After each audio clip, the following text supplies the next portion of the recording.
Hey, folks, welcome to Citizen Watch. On Hey, how do I get a 5150 at? On the 17th of June, here in this beautiful, beautiful Studio C. Will you stop with the beautiful, beautiful? Everybody knows it's just four walls and a dust cover. It's palatial Studio C here at Radio Merced, 1020 West We Main need to Street. start changing that. I mean, for a year I've been we're here. not You've been doing the changing palatial with a lava lamp. And of course, as you can hear, he's not sick today. Mother Goose is here. My geese ran away. I heard one of them got out. No, they left. They're gone? Well, my brother had to go get them in the middle of the night. It was hilarious. Oh, Lord. You know, they ran away like... You know, they like roaches. We have the Velvet Sledgehammer in studio Okay, here, so much folks. for what I was saying. And I'm Casey Steed. Well, you need to introduce yourself to the folks. You know, people tuning in. You know for who the was first it? time. There's nobody tuning in for You the can't first assume time. That. You can't assume See, that. Just we like have you can't regulars. we may have some regulars. I feel like we're hee-haw, you know, and people just watch and tune in, and they know the world over. If anybody's hee-haw, it's you, my friend. But I know, I did the fair tour. Yeah, the fair just ended. We had a great run out there. I wasn't there all 5 days. Wasn't really I think a Robert great run. was. You know, I'm a little critical of that. What do you mean? You think it wasn't a Well, you great know, I ran the attendance? OLM. Well, no, I ran the OLM beer booth. That's right. Robert wasn't there And- to work. He was there to supervise. And observe. And observe. And I got robbed. They stole my What? Cubs book. Oh, yeah. Somebody took... You know, that's just really annoying. But let me start with this. First of all, we're here at KYOS. I don't even know how to say this. Casey, go ahead. We're here at KYOS AM 1480, the voice of 1480. the Valley since 1936, and with Robert since 2013. What? But 1906 or 1936, that is just 3 years older than Foster Farms, who Yeah, happy they were- anniversary for their 75th year. Yeah. But let's talk about the fair. The fair just ended. I think the attendance is going to be down over last year. What do you think? You don't want to know what I think. Tell me.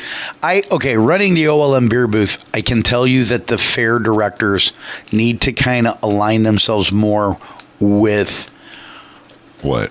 the vendors and the people there. Well, here's the deal. What do you mean? You can look at You can look at the overall. Because there was no Budweiser at the fair. Is this what you're talking about? This is exactly Budweiser at the fair. Because everybody came up asking us Budweiser. Well, here's the problem. The fair made a decision, which is fine. The fair made a decision on what was best for the fair in whole. And that was Coors, I guess, wrote a check for the sponsorship. Oh. Immediately when I heard that, now I run the bar at the Italo, and you know that there is a pattern. Okay. Yes. Agricultural Yes, there people. is. Agricultural people buy Coors Light products, Coors products. Hispanics and Asians like Bud Light. This just seems to be what I see at the Italo. That's right. We're not And I can- stereotyping, but it's the truth. And I can see this at the fair. The fair itself looked at the check that Coors wrote and said, "Hey, thank you very much," without thinking of the beer booths. Yeah. Okay. You know, the situation is those beer booths are integral in the health of the nonprofit status of some of these organizations. Club Mercedes, American Legion, Blue Devils. Blue Devils have a little bit of a different edge, but in OLM. And the situation is I saw the beer sales mirror and parallel the agriculturalness of the fair. In other words, the first day was okay, second day was okay, third day was really, really good. Really good. Because you're selling Coors products to cowboys and agricultural people. Yeah. Then that night, Saturday night, after the fair had their auction buyers dinner, Right. it just...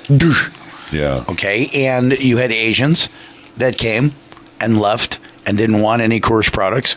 You had some Hispanics that the first words out of their mouth was Bud Light. Bud Light, yeah. And, you know, I don't know, but I think that the fair has a hard job, of course. And the fair people, Tom User and Teresa Barola do a fantastic job. Mm-hmm. But what I think is the fair directors need to look at what's best for the fair for everybody, and that's just lining the pockets for the fair. In other words, what I mean is, yeah, it was great for the fair, but what happened to the vendors? Yeah. Without the vendors, you shoot yourself in the foot. In other words, you think maybe they could have been a little more profitable. Well, here's something that bugs me. There's a kid out there by the name of James Garner who's been to the Italo Lodge. He's going to be at Vista for $12. He is a Johnny Cash what do you call those? Impersonator. Exactly. This guy, phenomenal. Yes, phenomenal. he is. I've told Tom Muser at the fair several times, hook this kid up. No, what do they give us? They give us these kiddie bands, Well, which the one kiddie band from that one Fresno, did it. Yeah, it did. that one kid, when you're doing Van Halen, when you're playing the guitar, Right. okay, almost as good as Eddie Van Halen at 16 years old, you got some talent. But the point of the matter is that what they don't do is they don't look at it as a whole. No. Okay, and I don't know who does their events, but they should book these kids. I mean, the kid's a country band singer, and he's a Johnny Cash. I mean, can you imagine what all the agricultural people right behind him, what a draw he would be at that venue? Well, and again, I think the directors of the fair did a good job. They did. It's clean. The fair is clean. Nice. Maintenance was fantastic. We had some electrical problem. Maintenance was out there in 5 minutes. Yeah. Bam, fixed it. Never had a problem again. They really do a good job, and it's really easy for us to sit over here and critique. Well, but the weather was nice. I'm just kind of wondering why the attendance was low, and maybe your point about what they had, the selections they offered. Some people say it was Father's Day. I just noticed yesterday, or excuse me. Yeah, 2 but days ago, Father's Day could be a big thing about it because last year Father's Day was very slow too. Well, maybe that's it. And you want to sit there with your grandkids and your cousins and your brothers, and everybody wants to hang out. Nobody wants to pay $5 to get to the fair. Yeah. But the fair gave them a break and said it's free till 3. So well, I did enjoy the giant corn dog. I don't know why those corn dogs taste better there on the midway on that asphalt with that mustard. I enjoyed the lady that came over and thought that our little smorgasbord we had for the workers was this young lady. This lady we kind came of treated ourselves the last night with a fried fiesta of zucchini. And the next thing you know, we got this lady over there, and I go, "What are you doing?" Robert looks over, and we had everything kind of set up on the edge of the counter at the end where nobody really goes. And there's this lady that appeared to be homeless, but she was in the fair, and she was just helping herself, eating away. And Robert goes, "Does anybody know her?" And no, but she was very nice. Robert sent her on her way with a basket of fries. And, I pointed her where the ketchup was. And then he was reading his book. What book did you lose in case people George see it Will. up there? George Will wrote a book. Of course, I'm from Chicago, love the Cubs. He wrote a book about Chicago and Wrigley. George Will is from Champaign-Urbana, and I bought this book when it first came out, and I left it on my chair, and I'm sitting there, and I'm reading it, and then the next thing I know, I turn around, and I'm like, Casey, did you and Ernie kind of play a practical joke? Yeah, we're always we do that, and that's okay. But this time we didn't. We didn't play a joke. Well, here's what bugs me. You feel a little violated. I was a little angry because I spent $27 for a book. Yeah. Now, here's the problem that I have, which I'm sure everybody has. Okay, I'm looking at lawlessness and petty theft on a huge rise. Right. Huge rise. Because you got AB 109 that says, we don't have any room in the inn. Serious and violent You got people stealing things. Yeah. But I had some people near my house that were absolutely honest. My geese got out. Oh. And I walk my geese in the neighborhood, and the geese have now thought that the neighborhood walk every night is a ritual. Yeah, and they got out of the fence. They're not waiting for you anymore, are they? They got out of the fence and followed some people home. Now, I live on 21st and Martin Luther King, and they were found on 26th and K. Oh, my Lord. And the lady, and my brother's like panicking because he went in to make himself. Larry Morris lives. Yeah, so maybe they went to Larry's house. Yeah. But anyways, my brother is always teasing me because they chirp, chirp, chirp, chirp, and my brother's like, they're mutiny, Rob, they're mutiny, because they're starting to get independent. Right. And so it's really kind of funny. He lost my geese. He goes outside, they're gone. He's running down the street. He's looking in the alley.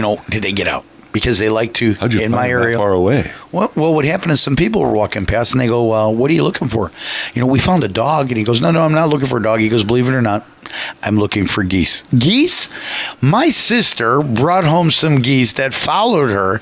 She goes, she doesn't know where they came from. Oh, no. My brother went over to the house and the lady brought out, they're so cute. I told you need to put chicken wire around that fence and you won't have that problem. No, but I think when they plump up to your size, they won't be able to get through the fence. Well, I couldn't get through that fence, but they're not going to be my size. But anyways, that was the weekend. It was pretty fun. It was kind of different. Was unusual. We're back to the grind. Yeah, it was fun. I went to the, Robert was nice enough to have an extra ticket he gave me to the buyer's dinner Saturday night. This is where the folks that I guess, purchase things, animals at the fair and stuff. They're giving a little From the auction. From the auction, they're giving a dinner, and it was really nice. And what they had there, folks, was rabbit, and I've never had rabbit before. Yeah, Bruce Erickson does a great job cooking that rabbit. Awesome. It was awesome. Lori Gallo was serving And Mike it Gallo up. was the gentleman that, and Mike gave me a ticket. John Pedroza gave some people in the beer booth a ticket, and we went and had that, and that's on Saturday night, and it's very nice. It's very fun. The people are great. You meet people in the agricultural community that you hear their name, but you never really meet. You go, oh, that's who you are. Yeah, it was really a lot of fun. It was a great turnout, and if anybody's never had rabbit, I would encourage you to try it. When they say it tastes just like chicken, I can tell you it does. The bones are a little smaller. Chicken? I mean, so why eat rabbit? Why not just eat chicken? Well, or why not just eat more rabbits? But anyway, it was really good. They had a great feast. It was, who killed the rabbits and cleaned them and all? No, I don't. Was Eric Migliazzo. Oh, okay. So they own a dairy, right? Migliazzo. Yes, Migliazzo Dairy. Eric's the youngest of the brood. Oh, actually, I believe it's quite a few. I believe Migliazzo's. They're prominent family. They do a great job. We'd love to have Dino or Dante on here because they're in charge of the Holstein Association. Yeah, I'd love to get some farmers in here. And again, I will put out that call, our tip line, our request line, whatever you want to call it. Our so line do me a favor. Called is 209-406-8728. 209 406-8728. Would love to talk about Can you do me a favor? how it's changing in the valley. Yes. This is something, they have all these acts. Acts at the fair. ACTS Right. at the fair. Why didn't they have the county do their magic act? Because they went from $6 million. More than that. Yeah. I think it was almost like 7.1. Well, they had some what they call carryovers from Here's my last year. point. Carryovers. Here's my question. But 2 budgets this week we'll talk about. Yes. Exactly. But here's my question to you. Mm-hmm. Okay. We always talk about the county and how they work. The county Right. and the city. Yes. Okay. Do you know how much money you have in your checking account? Yes. Do you know how much money you have in your investment account? Yes, I do. Okay. How come the county doesn't? Well, Because it says our estimate for the year-end carryover is 3. Okay, first of all, the big key here is the word estimate. Right. So that doesn't mean it's permanent. It's estimate. Well, yeah. And it says its carryover is $3 million more than we thought in March. March was only 2 months ago. Right, but realize the budget doesn't end until June. And so what they do is they anticipate, okay, in the next 3 months we're going to spend X. We had so much budgeted, and when it comes down to here we are in June, guess what? We had $3 million left in the pot that we didn't think we'd have, which is good, better than being in a deficit, having expenses that you didn't anticipate. But what do? You show people how really kind of cattywampus you are when you're projecting or estimating. This is my problem with the state. Right. They're estimating more. They spend and go, oops. Yeah. Here, it was the opposite. Right. $10 million. Oh, my God, what are we going to do? The sky is falling. The sky is some falling. people could say that might be used as a negotiating ploy if you cry poverty. You go. Yep. If you cry poverty, it's easy to go to somebody and say, hey, man, I just don't have the money. Will you take, $1 instead of $2? And then go, oops, guess what I found? Yeah, well, I think I found a $20 bill in my shirt. Trust me, the employees aren't unwise to those type of negotiating tactics. But the bottom line, when we read about the county budget, is there's still almost $3 million in the hole, and they're either going to need to find that $3 million, or they need to go into reserves, or carry that deficit and hope that it won't be. But one of the things I find interesting, and we're coming up to the end of our first segment, but one of the things I find interesting in both the city council budget, which was approved last night at the city council meeting, and the county budget, which will be talked about today as we record this show, is that both of the city manager, Mr. Bramble, and the county CEO, Mr. Brown, have both indicated that income is outpacing, our expenses, Robert had it right. Our expenses are outpacing our income revenue. And this is a very serious problem, folks. In the city of Merced, we saw a 5.9% increase in sales tax revenue year over year. This is a huge increase, and this shows not a recovery, but a change in the trend. Unfortunately, our expenses are outstripping that 5.9% increase in revenue. And in Merced, we were able to get a balanced budget. And when I say balanced, just barely. They had 24 extra Balance thousand. is 0 equals 0. Right. It was literally spit coming in, spit going out. But I can tell you, swap and spit, but they have a problem here where they're not going to be able to have sustainable budgets based. We've cut to the bone. We have no more employees. City Hall doesn't open till 10 o'clock. But here's my question to you. It says it right here. Expenses rise as some revenues fall. The county saw, now this is the county, I know you were talking city. Right. The county saw a $3.7 million increase in personnel expenses through expiring furloughs, contribution rates to the retirement plans, health insurance, and workers' comp. Mm-hmm. This should now give them the hello that these how do I put it? These hefty package, well, we need to pay, prevailing wage. And this should give people the point that, you know what, this crap's got to stop. We should look at how we spend our money, folks. Again, we don't have a revenue problem. What I meant was, is when you read about Mark Payson making $300,000 now instead of $163. $200. No, he's making $3 because he's got $120 from the state and he's got. Oh, you're okay. I'm sorry. I thought you were talking about the county. He's getting $200 from our county. Right. But these contracts and these negotiations years ago, pension spiking, all that, this is coming home to roost. And this information right here should be impetus for Mr. Brown to get out his pocket knife and start whittling at these contracts and restructuring these and start relooking at, instead of hiring Gary, what was that knucklehead's name? Larry Combs from some God knows place that they pawned off on us. They had some health issues. No, were they real health issues? I don't know, but he was here and gone, and I think for quite you blink and miss a nice price, actually. But Folks, that's the point. We're coming to the end of our first segment here on Citizen Watch on this beautiful, cool Tuesday evening here in Merced, California, broadcasting from the KYOS Palatial Radio facilities here, 1480 on your dial. And we appreciate you being with us this evening, and hopefully you're listening to our replay on Saturday. And we'll be right back, folks. Stand by. Folks, welcome back to the second segment of Citizen Watch here on KYOS, AM 1480 on your dial. That'd be over there on the right end of the dial, and we hope that you have it glued to KYOS. Hey, Case, I have a question for you. We have, of course, Robert, the Velvet Sledgehammer Tomasetti. I like to call him Mother Goose. Father Goose. Did you ever watch that movie? Found his Father Goose. Never watched Father Goose. Good movie. And I'm Casey Steed. We're broadcasting. Casey Steed, who never talks about his dear friend. My deer is still living in my front yard. We've become very close. I talk to the deer now, so it gets used to my voice and won't be spooked. Scamper off. It just sits there. Isn't it cool to have these? It really is. It's really cool. It's kind of neat. I do it every night. You walk and the geese walk across the street. I love animals. I do too, and it's funny because my brother is teasing me. He's like, "What are you going to get now? A raccoon?" Hey. And I go, "Yeah, maybe I will." And he goes, "That'll rip her face off." My brother's like, "Why don't you just have a petting zoo in the front yard?" Call him Dr. Doolittle. When we were at the fair, Robert and I took a minute and went through the midway, and we were going to go on the chain swing ride. I think it was called Vertigo or something. But then we decided to go on the Ferris wheel, which was a lot of fun. Just kind of went around, I don't know, about 10 times. What's cool is you're only, maybe 20 feet in the air? Yeah, I think it's a little higher and you than 20 could see, feet. Yeah. And I mean, you could see for miles. Yeah, I think we were about 50 feet up in the air, and it was pretty cool. And like I said, it was a really nice time at the fair. Hopefully people got out and enjoyed that. There was a big dust-up at a local watering hole, and I'm not talking about a beer booth at the Merced County Fair. I'm talking about over there at the Branding Iron. Oops. On 16th Street. Isn't the Merced Star funny? Merced Sun Star funny. Yes, yeah, it is funny. Death Star.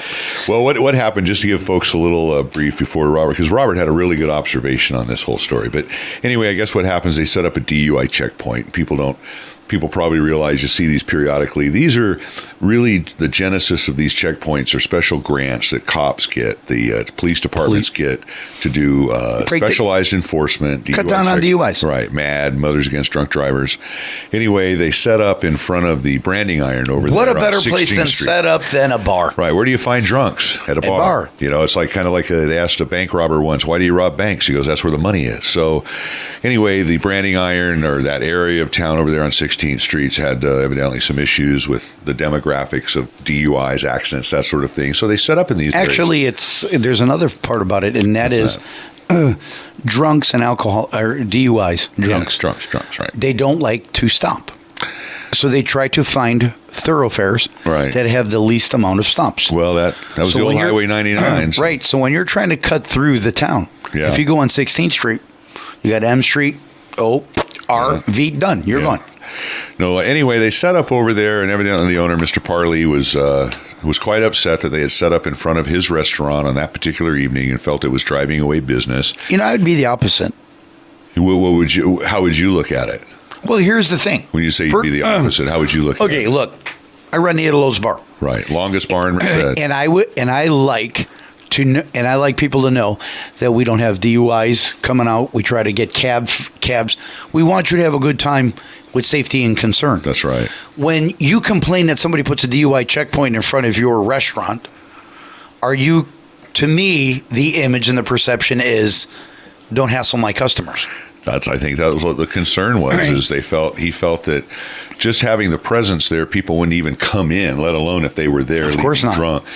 So he talked to the officer on scene running the checkpoint, which was Mr. Struble, Jay Struble. Yes. But wait a minute. Yeah. You and I took the ABC class. Yes, we did. How many beers does it take for you and I to go over 0.08? I think it's 2 in an hour. Mm-hmm. How many people do you know drink 2 beers in an hour?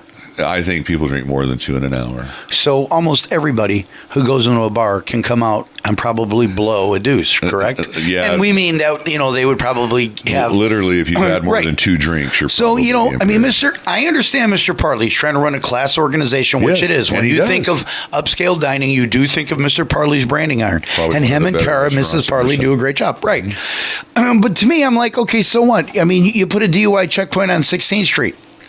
Okay, you're only 30 feet from the corner. Right. I mean, where could this be? It couldn't be right in front of your property. Well, he got really upset, and he went and talked to Jay Struble, and he said, look, if you don't move this thing, I'm going to have your job. There's the problem. Got a little upset. I think Mr. Parley might have...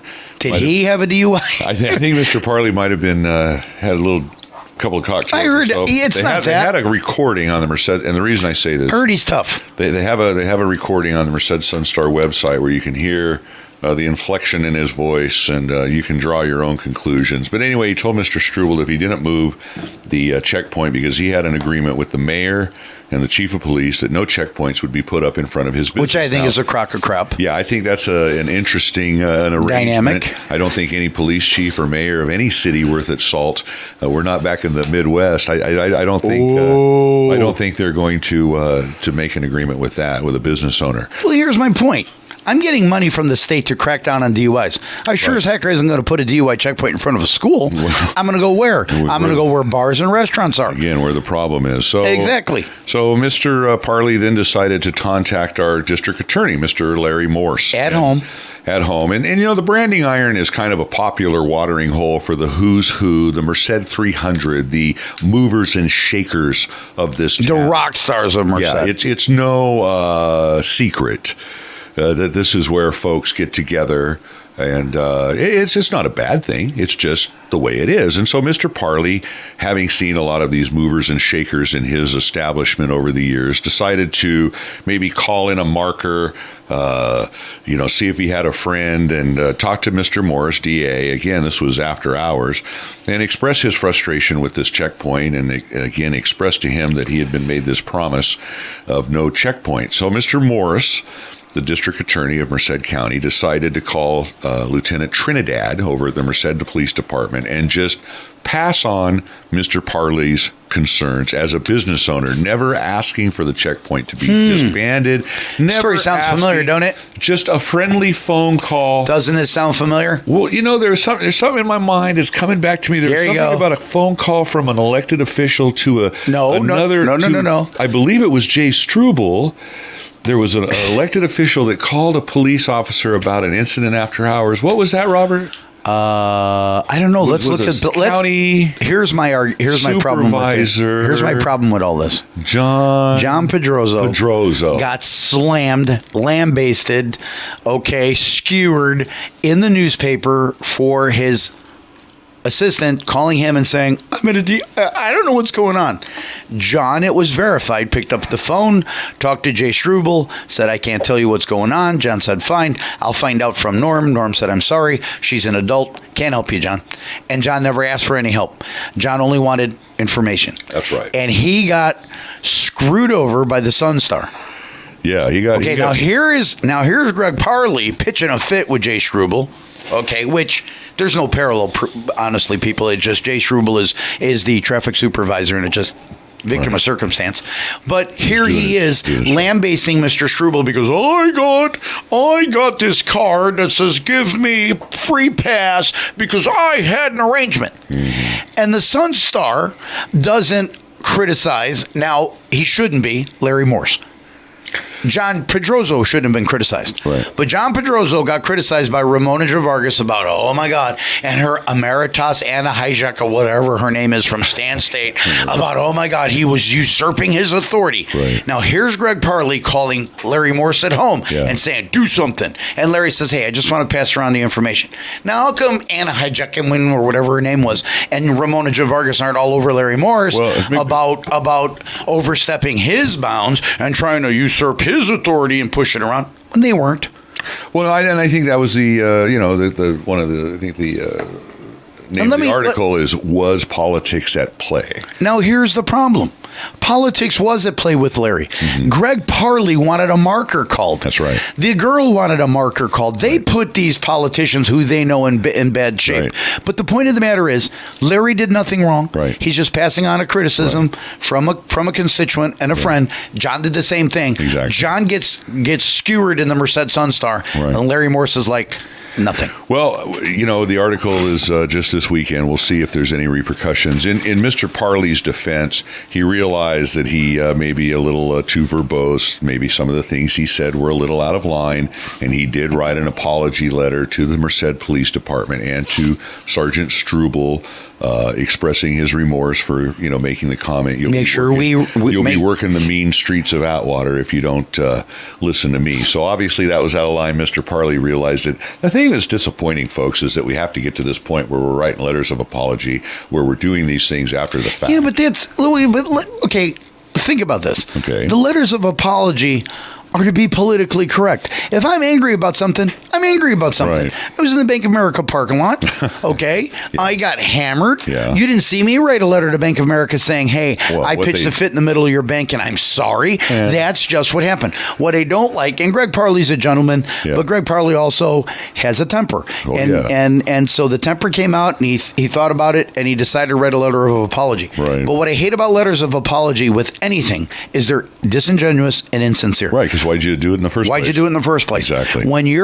When I see these guys on TV or sports guys say, Casey, you're the opponent and I think you stink. Yeah. Okay, and then Casey, I want to apologize. I was misconstrued and my words were taken out of context. That's how you felt at the time. But why not just leave it go? Yeah, I said you stink. We're competitors, and you should take him for such. Right. But what we're worried about, Jay Strubel's a great guy. He is. I went to him with a problem. He researched it and said, yeah, there's a problem, and he fixed it. Yeah. Jay Strubel, he doesn't deserve to be berated, but hey, that comes with the job. It does. And you get this, I pay your wage and you'll be working a beat in the... And what I would have done with Jay Strubel, which you probably did, is say, yeah, Greg, okay, go back to your restaurant. Yeah. See you later. Right. I'm doing my job. Before I arrest you for drunk in public, get back in your business. Well, we don't know. Let's be honest. We don't I know. know. But the thing I'm saying is what bugs me is the Sun Star. Yeah. The Sun Star has vendettas to certain people. Larry Morse did nothing wrong. John Pedroso did nothing wrong. Right. John got skewered. Larry did not. Yeah. No, you're right. And you're right. No, it was... And they both did the exact same thing. I just would like information. No, I like how Robert, again, that's why we call him the Velvet Sledgehammer, and we brought him on this show because he makes these ties that I didn't see, but as soon as I brought that story up, he said, well, what's the difference with what John did? I said, you know what? You're exactly right. There's no difference at all. So, one of the things before we go to our second break. Wait. Real Go quick, ahead. can I do this? Yeah. I really liked the views to the letters of the editor today. Yeah. There were 3 of them about, we went on, Tuesday's edition, yeah, just so people could follow along. Yeah, the 17th of June, and we went on the radio and said about gun ad inappropriate and how people are all okay. And what I really appreciate, and these don't seem like they're from. One is a lady, right. Florence Lambert, and I don't know any young women named Florence anymore. And so I would think that she's middle aged. And the point of the matter, what I like is they used logic and common sense. Right. You don't blame guns for some wacko knife yielding in Santa Barbara. No. And it's disingenuous to create a problem or a perceived problem that you're going to connect what he did with guns and gun use. A gun is a piece of metal or graphite and it just sits there. Just sits there. You need a finger and a trigger. It's like a knife. We had those stabbings. Well, that's what he said. That's the thing. But what I like is they talk about in all of them they talk about alcohol. People's intent. They talk about DUIs, but I see Budweiser commercials, and nobody complains about that. Yeah, one of the things we saw also in the paper today, very disturbing. Mi Pueblo, nice. You ever been there? Yes, I have. Supermarket over there in Atwater. I think it opened about 4 or 5 years ago. I remember when they opened, it was huge fanfare. It was even though it's Mi Pueblo, my village, it still catered to all of the residents of Atwater. Very popular store. They renovated an old, dilapidated store. 91 jobs leaving, folks. You know what killed them? A heavy hit. Do you know what killed them? Wells Fargo, evidently. Food for Less. Food for, you think so? When you look at Merced, why is it Merced used to have 3 and 4 Save Marts? We did. We had have one on one. R Street. We had one on G Street. We had one on Olive. We have one. We have one now. And why is that? And the other one they had couldn't compete with the discounter Food for Less, Right. and they became Food Max. Food Max. And I that's went right. in there, and it was packed yesterday. I went to get a gallon of milk. At Food Max, yeah. At Food Max. And the point is, people are looking at cheaper ways of buying food. Well, of course, Walmart. That's why Walmart's so popular. Well, they're all popular, but you watch these, and I think Mi Pueblo did a great job. It was a little more upscale. It was the Hispanic version of Save Mart. A lot of good ethnic food. A lot of there. good ethnic food in there. It was, I got to be honest, guys, it's the cleanest supermarket I had ever seen. Wonderful. And I have told the manager several times, because when I'm in Atwater, I'll stop in and get a banana or something because nobody's there in the morning. But you're competing against across the street Food for Less, which is a discounter. And it just, it's a sad deal. 91 jobs, folks. It's almost 100 jobs. It's a major impact to the community. They had some financing through Wells Fargo. Evidently, their lender had some issues. Maybe they lost some credit. I don't know. But the bottom line is it's a tough industry, the grocery industry. We've seen Save Mart struggle. Roberts, indicated some of the other competitors that come into the community, but Mi Pueblo is Mi history. So, unfortunately, be another vacancy over there. And Atwater's done so well over the years. They have that super, and maybe that's one of the competitors. They have that super Walmart over there with the grocery store. You do. I'll tell you, I find it. Hey, I when find the EBT prices there people, cheap. when you go to Walmart and you can buy food, leave the groceries in the aisle, turn around, take your grocery cart, run it through EBT, go to the customer service line and say, I want cash credit back for all of this, and they get it. Yeah. Why would you go anywhere else? Yeah, well, some people do game the system, and hopefully... And why we don't... And that goes to my book. My book got stolen. Nobody cares. Nobody really cares about petty theft anymore. Nobody thinks about any of that, and we wonder why we have lawlessness and garbage and junk. And... we really do. Folks, we're coming to the end of our second segment. We ask you to stand by with us through these commercial breaks, and we'll be right back on KYOS AM 1480, the voice of the valley, the power of local radio. You're listening to Citizen Watch. Stand by. Folks, welcome to the third. Hey, our engineer made a mistake. No. I like that. It means he's mortal. Welcome to the third and final segment of Citizen Watch here on this beautiful, cool Tuesday evening, the 17th of June. We're going to be hitting the summer officially on Thursday when we come back with our next edition of Citizen Watch. And again, folks, we appreciate you listening to Citizen Watch on KYOS. We've had some changes here with our programming, but you can still listen to us on Tuesdays and Thursday nights at 9 o'clock, Saturday 6 and 6 a.m., 6 p.m. for repeats. Of course, you can always go on YouTube and listen to our previous shows by going into YouTube, typing in the search block KYOS space 1480 AM. And you'll come up with all of our previous Citizen Watch shows. You can listen and pause at your leisure and catch up on some of the shows you might have missed.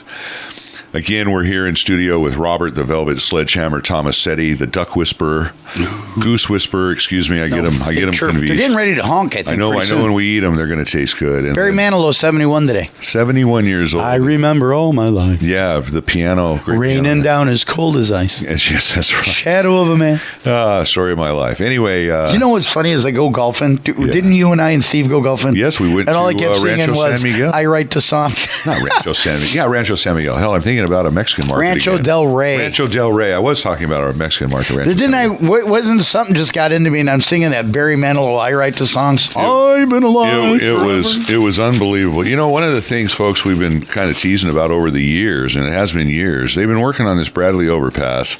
Is it done? No, Oh, crap. but they're over there. They're taking out all the false work underneath the track, the forms and everything. They paved the final 2 travel lanes. They're putting up the K wall on the other side. I think we're probably about 3 years away from completion. The way these guys have been working on it. Hey, but, do me a favor. Man, Go I back can't to the tell Merced you. balanced budget, the city. Yeah, let's talk about the Merced balanced budget. The last night at the city council meeting, they had a big task. You know, the Utes of our community. As Ed Gwynn would say, the 2 Utes. As we watched. No, that was Vinny. That was Joe Pesci. That was Joe Pesci on The Utes. Did you say My Cousin Ute? Vinny? Great movie. Anyway, the city council has been bombarded by the youth of our city, asking for $300,000 in additional expenses. Well, the city found $24,000, and Mike Bowomany had a plan to get $170,000 to him. That was voted down. He and Noah Lohr voted for it. The rest of them voted against it. Then they came up with a plan basically approving the budget that had been presented to them without this big influx to the youth. And that was voted in the affirmative, with Bowomany and Lohr voting negative. And, you know, Bowomany, who we're going to have on a guest in a couple of days on our Thursday show, was making a good point. You know, you have all these town hall meetings, you ask for all this input, the people tell you what they want, and yet you don't give it to them. And Tony Tomasetti, on the other hand, said, hey, we just don't have the money. I'm not here to represent just the youth. I'm here to represent the other 81,000 Which is people, good. Which is good and true. To represent the other 81,000 people in this community that are not in this room. And so it was a tough decision, but the Merced City Council did pass a quote-unquote balanced budget. And, Yeah, but I have a problem with it. Go ahead. It says that okay, first of all, I don't like the word activists. When I see a word activist, I think of somebody a little strong. Talking about the youth people as being activists? Well, let me start off with that, is that I don't like the word activist because it doesn't, to me, an activist doesn't work with you. They have an agenda, they have an axe to grind. Sure. And what they're going to do is they're going to be active to get their way. Hence the term. Okay. When it says back in April, activists asked for $300,000 to help young people. That's right. Okay. What does that mean? Well, they wanted to keep the McCombs. No. Oh, what do you What I mean is the rhetoric is very vague and ambiguous. Okay, it says they found more than $24,000 for young people, an amount far less than what the activists were seeking. Right. Okay, but part of the $24,000 is going to pay for repairs to the McNamara Parks Recreation Building. Now, shouldn't that come out of the Parks and Recreation budget? It should, but they didn't have it in the budget, so they had this extra. So who puts this budget together? I mean, City of John Bramble, the city department. So, in other words, the guy doesn't really know what he's doing because he went, oops, we need to fix McNamara Park, so what we're going to do is we're going to add it over here because we forgot it over there? Well, this was kind of a discretionary thing. What they're going to do is fix up a storefront, and what they're hoping is Mojo or one of these nonprofits go in and set up shop in there. So this was one of the discretionary things. They wanted $160,000 to keep McCombs Youth Center open longer hours. Then they wanted another $120,000 or $130,000 to do some sort of ROP, tying kids. Okay, let me explain something to you. I have been very, very critical of Merced Union High School District. Yes.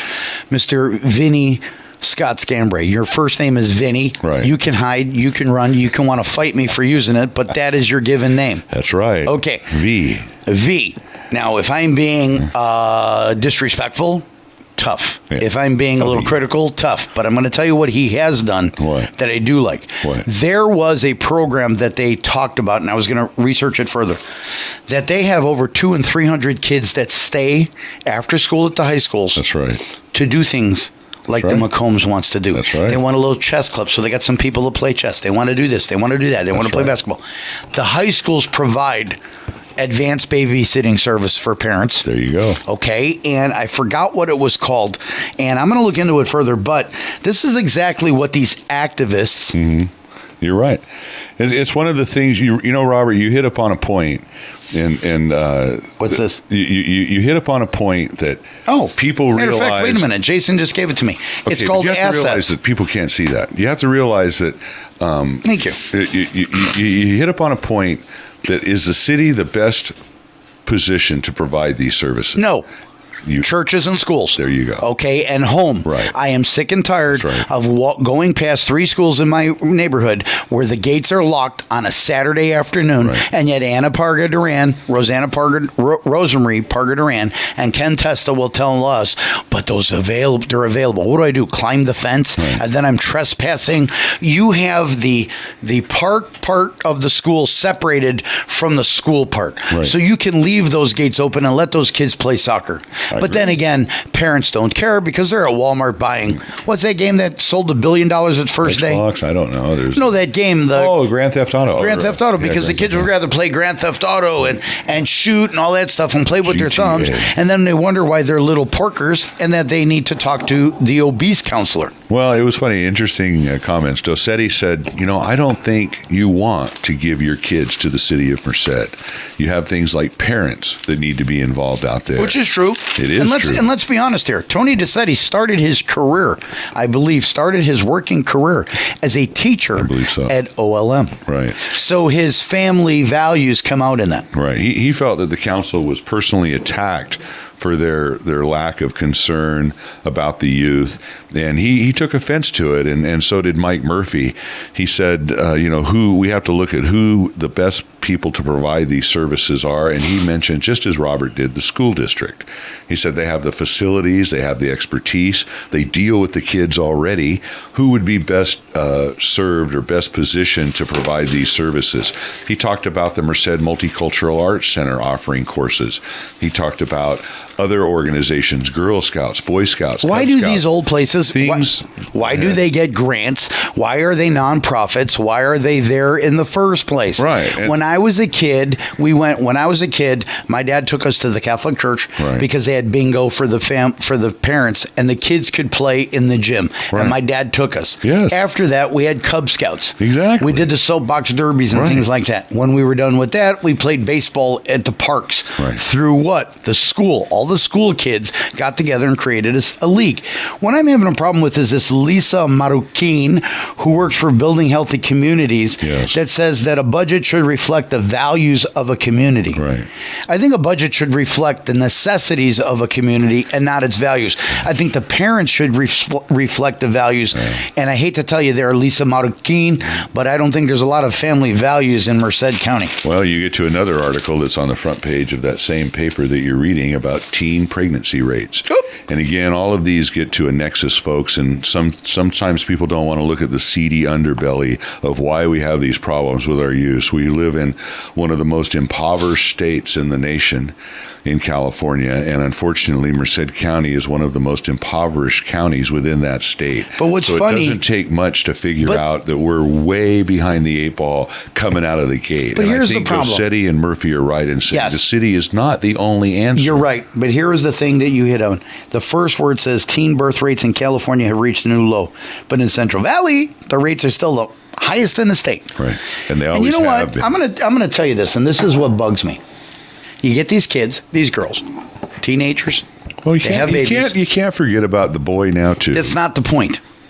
Where I'm going with this. Oh, okay. Because this is what I see. I don't see the boys' family. This is what I see. I'm in McDonald's.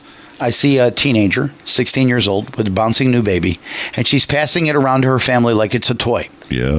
And everybody looks at the little bundle of joy and goes, oh my gosh. But they forget the bad relationship situation that this baby or this parent has created. I agree. Okay. No. And the burden financially, psychologically, mentally, health-wise, that this baby is going to represent in the county. We look at the baby like a new car, and we're passing it around to each other. Oh, look at little Jose. Right. Look at Joey. Look at Petey. Look at Maria. Look at Alice. Right. Whatever. And I'm sitting there going, do they realize that 16-year-old's life is now turned totally upside down? That grandparent now is going to become a babysitter. That baby is not going to have a parent. And then I look and I say, where's the boy? Right. Yeah, where's the male figure? Right. Well, and that's where you come with these activists coming to the city saying, we need more money. Why don't these activists go to these single unwed parents, male or female, and say, do your job? I have to give Council Member Tomasetti credit when he said, you don't want to give your kids to the city. You really don't. You guys need to think about this, what you're asking us, and where are the parents? But you know what's the Where's bad part? the faith-based organizations? When I was a kid and I walked down the street, my mother and father told every neighbor we had that if I got out of line, okay, jerk me by the collar and send her to my parents. Right. That is exactly what Hillary Clinton meant when she said it takes a village to raise a child. Well, that was unfortunately, okay, some people have taken it literally that the village is going to raise the kid while I'm going to go play bingo and I'm going to go over here and I'm going to go over there. You hit it right on. Again, Robert, you're prophetic because Tony Tomasetti said that. He goes, I disagree when it says it takes a village to raise a child. That's when he brought up parents. That's when he brought up the church. Yeah, but when Hillary Clinton in her defense meant that, what she meant is that you are a byproduct of your environment. That's okay? What she meant. And what she meant is that your next door neighbor has a lot of input. Right. The problem I get today is I'm an adult. I see a kid doing something wrong and I go, hey, and the parents jump on my stuff about I'll tell my kid what to do, and I'm like, well, I guess you don't do it very well because he's using the tables and chairs at McDonald's as a jumping gym. Yeah, well, or the couch at B of A as a jungle gym. You know, it was interesting. The city budget, obviously very contentious last night. The youth did not get what they were looking for. It was interesting. Fire folks stood up. They said, hey, we've taken cuts over the years. We haven't had anything. Before you start spending money on youth services, how about thinking of us? Yeah, because they're heroes and they deserve. Well, they in their mind, they do. They've had these brownouts and things at the station where we've had understaffing. Mike Murphy brought up a point about the police are actually having brownouts, if you will, where they're not restructure and rewrite those contracts, and I have no problem. Well, when you're working 2 days a week and you're getting all of that after 8 hours as overtime, which is time and a half, and you're spiking your pensions. These are the things. You're right. These are the things you're going to have to I'll give you whatever you want. When you come down to reality, because you have a job just like I do. Your job is not, you didn't get a master's degree in fire prevention. Well, public safety is the biggest chunk of the budget. Public utilities. Public works is the biggest chunk of the budget. And then public safety. Public safety, which is fire and police. But you bring up a good point, and then they stood up, and then you had just office workers standing up saying, look, we've gone from 500 and some employees. Mike Belwomi's here. You know what that means? That means on our next segment, we could talk about this budget even more. He's supposed to be in 2 days on Thursday. Anyway, one of the folks from the city, the office personnel stood up and said, hey, we're down to the bare bones. We've gone from 500 and some employees. We're down to 450. We're closed. We don't open until 10 o'clock. We've had staffing shortages, things like that. Just because we passed a balanced budget, don't make it seem like you've done something fantastic. Well, here's the point this is putting a tourniquet on a severed leg, and you have a few weeks of life left. And next year is going to be just as ugly, folks. Here's to make your point real quick. In the quick take, it says pensions. The cost of public pensions is going up again in California. This time to rescue the state's troubled CalSTRS, which is teachers' retirement. Right. The legislature voted Sunday to pump billions of additional dollars into the California teachers' retirement system, which had been warning for years that it would run out of cash by mid-century. That's right. My point of the matter is, how does this change the black? Because I remember that California passed the budget, and guess what? It's a job. It's a hoax. It's fake. It's imaginary, and it's right there on the front page, and you can read it in today's Sun Star on page A3. And I think Dan Walters has a beautiful article talking about how great commentaries. If folks never budget is used to hide big school issue. Right. We have to finish up with that, but I would encourage people to read that article about it. Folks, we're at the end of our Tuesday edition of Citizen Watch. We encourage you to tune in Thursday when I think we're going to have guest Michael Belwomany in from the City Council. We'll talk to him a little bit more about the budget and think we can get him to sing his first year over there at the City Council and what he's found out, what it all cracked up to be. But we appreciate you tuning in to KYOS AM 1480, Farm listening Radio to Citizen News. Watch. to Robert, the Velvet Sledgehammer, the Goose Whisperer, and I am Casey Steed. And as my mother always said, to bed, said Sleepyhead. Not so fast, said slow. Put on the pot, said Greedy Gut. Let's eat before we go. And Robert always says to his ducks. Why do you always point to me? His geese. Good night, Mrs. Calabash, wherever you are. Goodbye, folks.